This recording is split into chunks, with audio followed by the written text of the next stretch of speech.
శ్రీ అవధూతాయ నమః. అధ్యాయం 10. అవధూత బోధ. ప్రకృతిలోని జీవకోటి అంతా వాటి ప్రారబ్ధాన్ని ఊరిమితో అనుభవిస్తూ తక్కిన ప్రాణకోటి అంతటికి ఏదో ఒక రీతిన హితం చేస్తూనే జీవిస్తాయి. వాటికి ధర్మం సహజం కానీ యోచనాశక్తి గల మానవుడు స్వార్థంతో ధర్మాన్నే ఉల్లంఘించి తన శాంతిని, దానికి ఆధారమైన సంఘశ్రేయస్సును తారుమారు చేసుకుంటాడు. అట్టి మానవులకు మరలా శ్రేయస్కరమైన ధర్మం బోధించి ఆచరింపచేయించడానికి మహాత్ముల రూపాలలో శ్రీదత్త ప్రభువు అవతరిస్తుంటారు. మానవులు అట్టి వారిని ఆశ్రయించి హృదయ పరివర్తన చెందాలని వేదాలు, భగవద్గీత, భాగవతం వంటి గ్రంథాలు చెబుతాయి. భౌతికంగా వారి సాన్నిధ్యం లభించినప్పుడు వారి చరిత్ర పారాయణ, బోధల మననం ద్వారా అటువంటి శ్రేయస్సే పొందవచ్చు. స్వామి ఎలా బోధించేవారో చూద్దాం. స్వామి సన్నిధిలో ఎక్కువ కాలం గడిపే బుజ్జయ్య ఒకసారి 10 రోజులు రచ్చ మీద కూర్చొని గ్రామస్తులతో కబుర్లు చెబుతున్నాడు. తర్వాత రోజు అతడు రాగానే స్వామి అతనిని చూపి, ఏ ఊరయ్యా అయింది అన్నారు. గురువును సాధ్యమైనంత తరచుగా దర్శిస్తుండాలని కదా శాస్త్రం చెప్పేది. అంతేకాదు, గురువును మరచి ఉండకుండడం కూడా శిష్యుని ధర్మమే. సాయిబాబాలాగా స్వామి కూడా ఉపవాసాన్ని ప్రోత్సహించలేదు. మంగమ్మతో ఒకరోజు స్వామి, అందరికీ అన్నం పెట్టి నీవు కూడా తినిరా అన్నారు. ఈరోజు శివరాత్రి ఉపవాసమున్నాను అన్నది మంగమ్మ. అబ్బే, అన్నం చూస్తుండ్లా తినేసిరా అన్నారు స్వామి. మనస్సుకు ఆహారం గుర్తుండనంతగా భగవద్ధ్యాసలో ఉండగలిగితేనే ఉపవాసం సార్థకం. అన్నం గుర్తుంటే తినడమే మేలు. కర్మేంద్రియాలను నిగ్రహించిన మనస్సు విషయాల మీదకు పరిగెత్తుతుంటే అది మిథ్యాచారం అవుతుందని శ్రీకృష్ణుడు చెప్పాడు. తమ అన్నగారైన సాయిబాబాలాగా స్వామి కూడా భక్తుల నుండి దక్షిణ కోరడం, తద్వారా తత్వం ఉపదేశించేవారు. జనవరి 1980లో తులసవ్వను 9 దుప్పట్లు దక్షిణగా సమర్పించమన్నారు స్వామి. ఆయన కోరినది 5 జ్ఞానేంద్రియాలు, 5 కర్మేంద్రియాలు, మనస్సు. ఈ 9 ఆవరణములను గురువుకు సమర్పించి బ్రహ్మంతో ఐక్యమవ్వమని ఆయన సూచించారు. మరొకప్పుడు ఆమెను స్వామి 6 దుప్పట్లు గుండంలో వేయమన్నారు. అంటే అరిషడ్వర్గాలను జ్ఞానాగ్నిలో దహించమని వారి భావం. స్వామి ఒకరోజు, నా 9 దుప్పట్లు నాకు ఇయ్యండయ్యా అన్నారు. స్వామికి ఉన్నది 6 దుప్పట్లే. నాగయ్య తన దుప్పటి, సాటివారి దుప్పట్లు రెండూ కలిపి వారికి సమర్పించాడు. స్వామి స్వీకరించారు. పంచభూతాలు, మనస్సు, బుద్ధి, చిత్తము, అహంకారము అనే 9ంటిని సమర్పించమని వారి భావం. మరొకసారి రోసిరెడ్డితో, అయ్యా, అందరికీ పంట పండించాను, దొంగలు పడకుండా కాపలా కాచుకోండి అన్నారు స్వామి.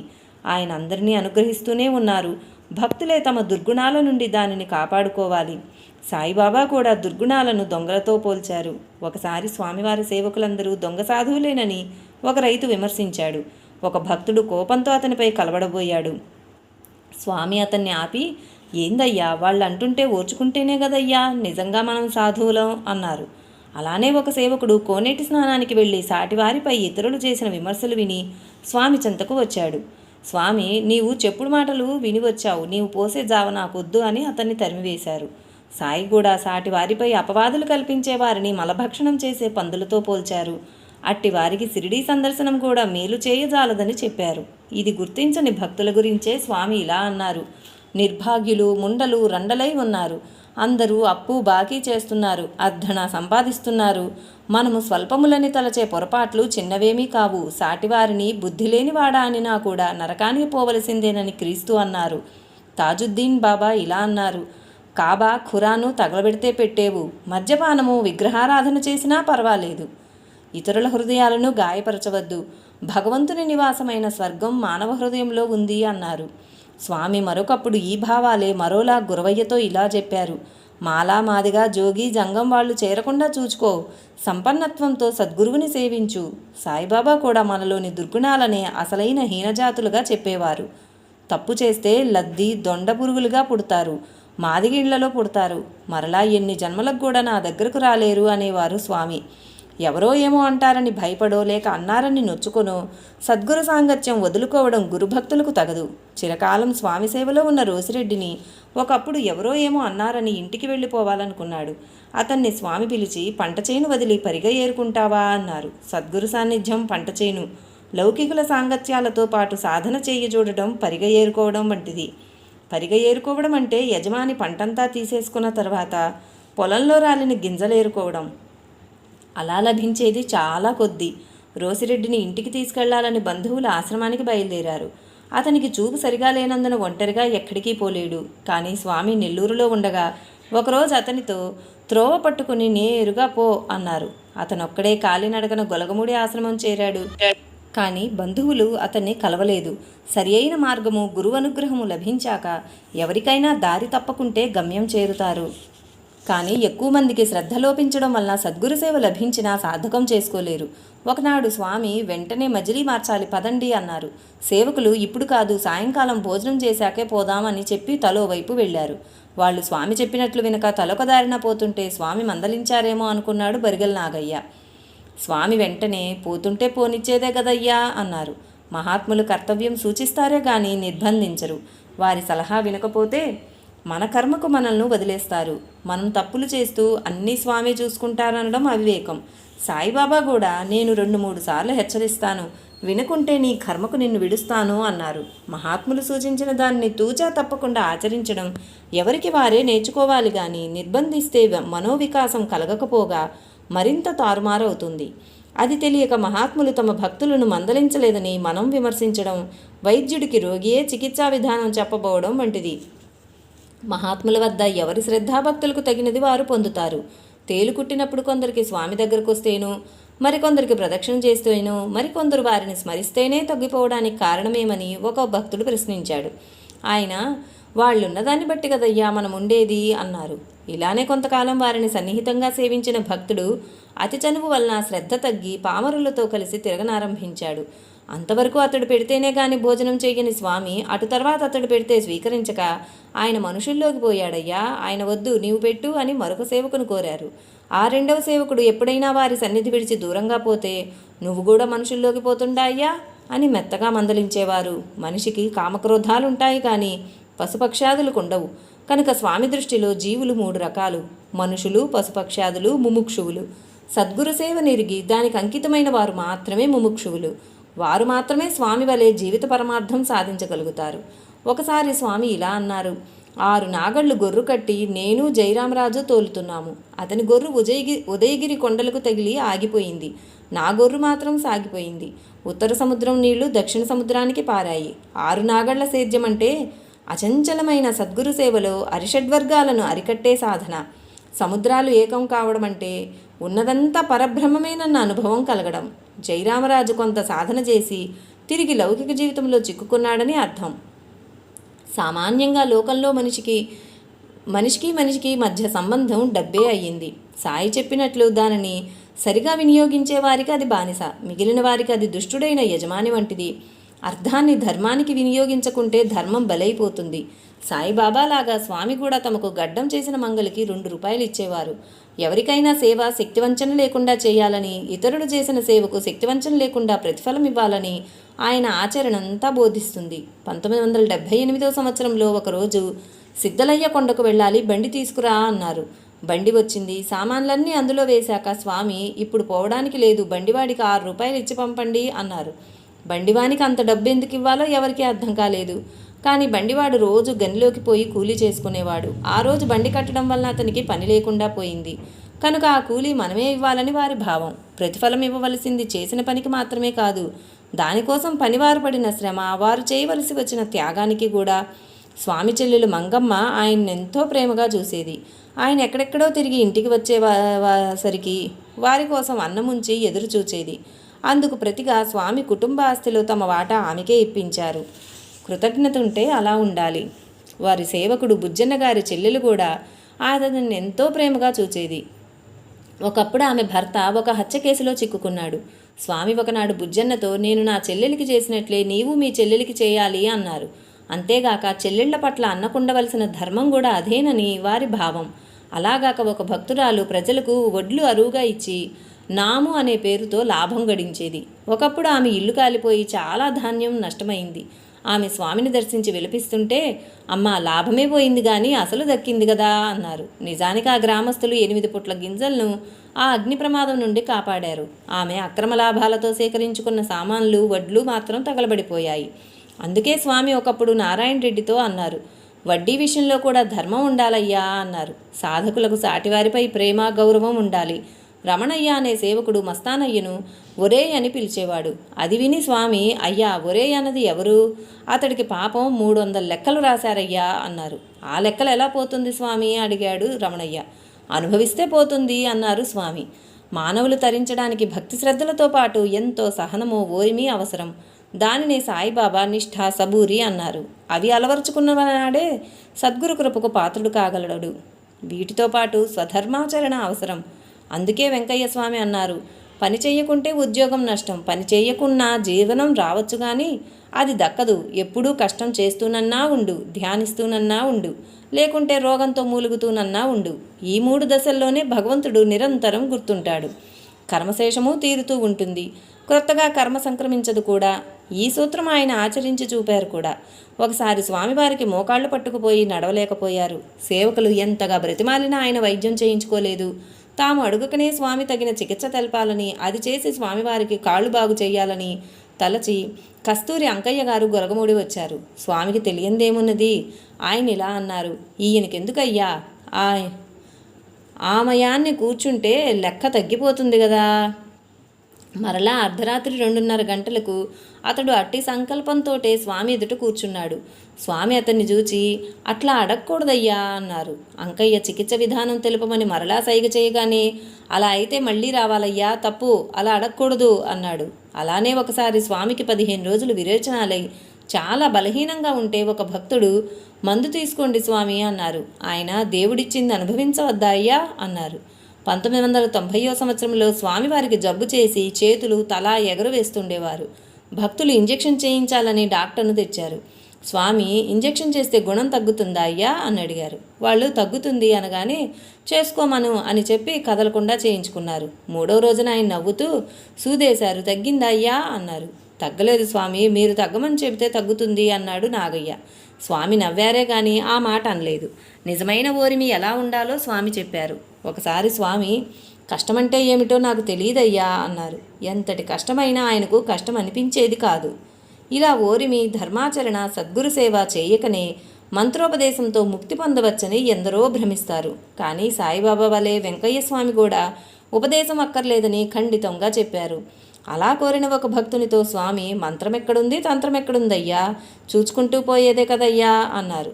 మహాత్ములందరూ ఆచరించి చూపిన సద్గురు సేవ, ధర్మాచరణ, ఓరిమి, ప్రేమలనే సూత్రాలు గుర్తుంచుకొని సాగిపోవడమే మార్గమని వారు చెప్పారు. అందుకే మహాత్ములు ఎక్కువగా వాచ బోధించరు. స్వామి, ఎప్పుడూ మీరు మౌనంలో ఉంటే మంచి చెడ్డ తెలిసేదలా అని రోసిరెడ్డి అడిగితే, స్వామి 300 ఇస్తే సాదయ్య వచ్చి చెబుతాడు అన్నారు. అంటే వాచ ఎంత చెప్పినా ప్రయోజనం ఉండదు, మహాత్ముల ఆచరణ నుండే తెలుసుకోవాలని వారి భావం.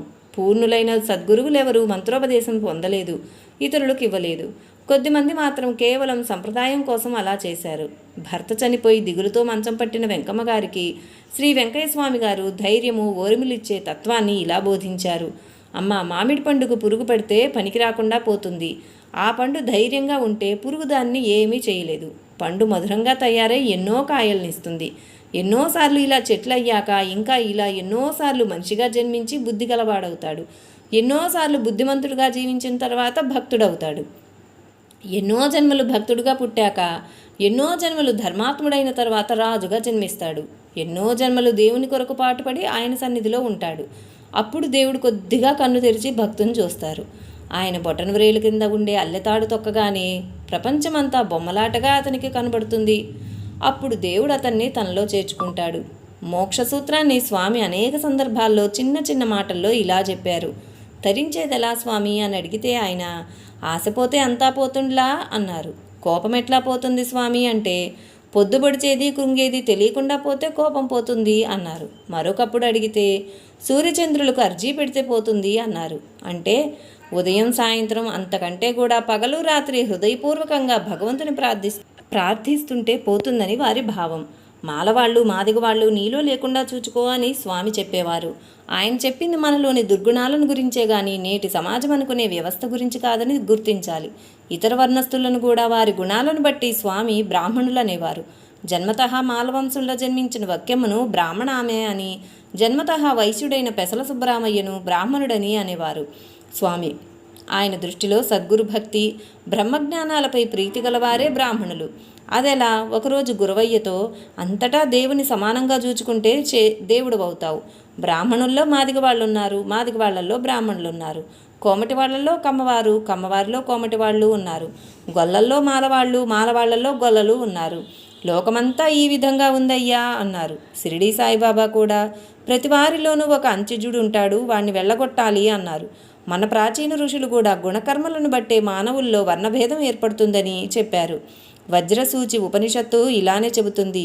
స్వధర్మం తప్పిన బ్రాహ్మణునికి శూద్రత్వం, చండాలత్వం కలుగుతాయని ధర్మశాస్త్రాలన్నీ చెబుతాయి. అందుకే బ్రహ్మజ్ఞానుల వద్దనే ధర్మం తెలుసుకోవాలని ధర్మశాస్త్రం చెబుతుంది. అలా చేయకపోవడం వల్లనే మన దేశానికి వర్ణ వ్యవస్థ ఒక శాపంగా పరిణమించింది.